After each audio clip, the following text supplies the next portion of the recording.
తాడేదో గురువు గారు నడిపిస్తారట. ఆ దారి నడవగానే అక్కడి వరకు రప్పిస్తారట. తాడు అక్కడి వరకు వస్తే మేము అందరూ నవ్వుతామట. ఏదో ఒకసారి రప్పించండి, నవ్వుదాం. చూడండి, ఈ తాడు రాదంతగానే ఎలా వస్తుంది ప్రాణం ఉంది.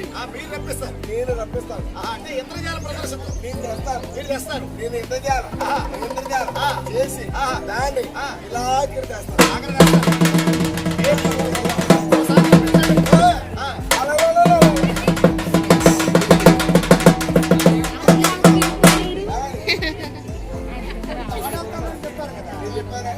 తాడు అక్కడికి వస్తుంది అనుకుంటే మీరు తీసుకెళ్ళారు. నేను తాడు వస్తుందని చెప్పాను.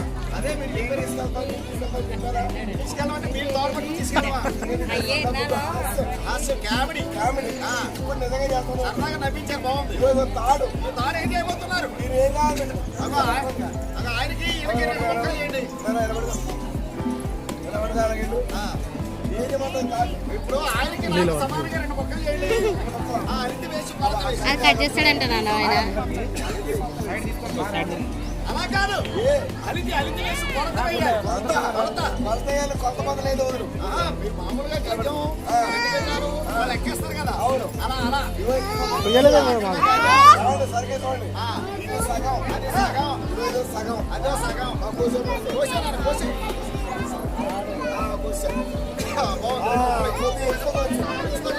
ఏ ముక్క కావాలో అడగండి. పెద్ద చిన్నదా? అవును, పెద్ద ముక్క కావాలి, చిన్న ముక్క కావాలి. అబ్బాయి పెద్ద కావాలన్నారు. అయితే నాకు పెద్దదే కావాలి.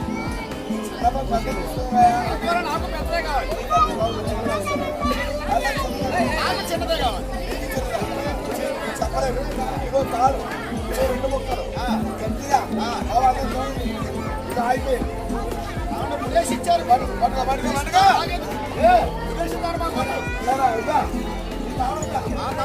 అంటే ముడొద్దు, పని చేస్తారు. ఇదో ముడిపేస్తున్నా, రెండు మొక్కలు ఇప్పేసా, ఇలా పులి పెట్టి ఇలా పేని ఇలా నొక్కిస్తా. పులి పెడితే తర్వాత అవును, ఇలా ఇచ్చారు. అబ్బాయి నువ్వు కూర్చోలేదు కదా.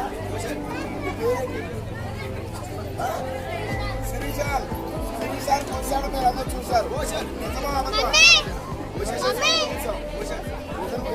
సరే, ఇప్పుడు ఇలా చెయ్యి, ఇలా చేతి పెట్టు. నీకు మాత్రం చెప్తాను, చెప్పు. ఓ కల్లకలక కల్లకలకలక మొక్కలు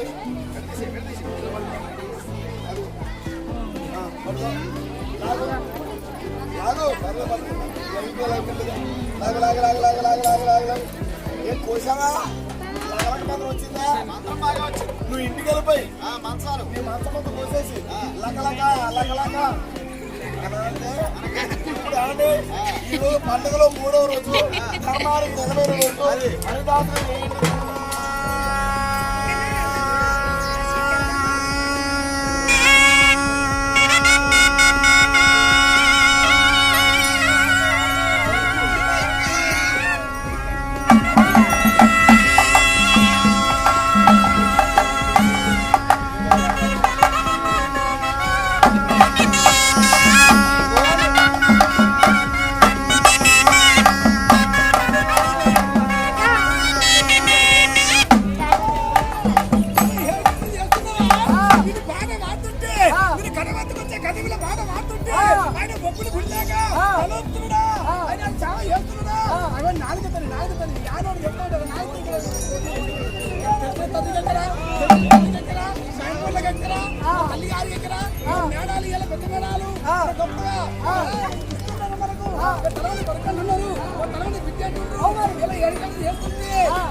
అప్పుడు కట్టించాడు ఈయన సత్యమైన బసవన్న కానికి పెద్దవాడు తిరుపతి బసదేవుడు కంచి కలసమైన బసదేవుడు అమ్మలమైన బసదేవుడు అమ్మవారి హిందమే అంటాడు ఆయన పది పంచలు అతని బలంలో ఆయన ఆయన కాళ్ళు కడిగి ఇలా పొట్టు పెట్టి ఇలా కవరమ్మ దగ్గర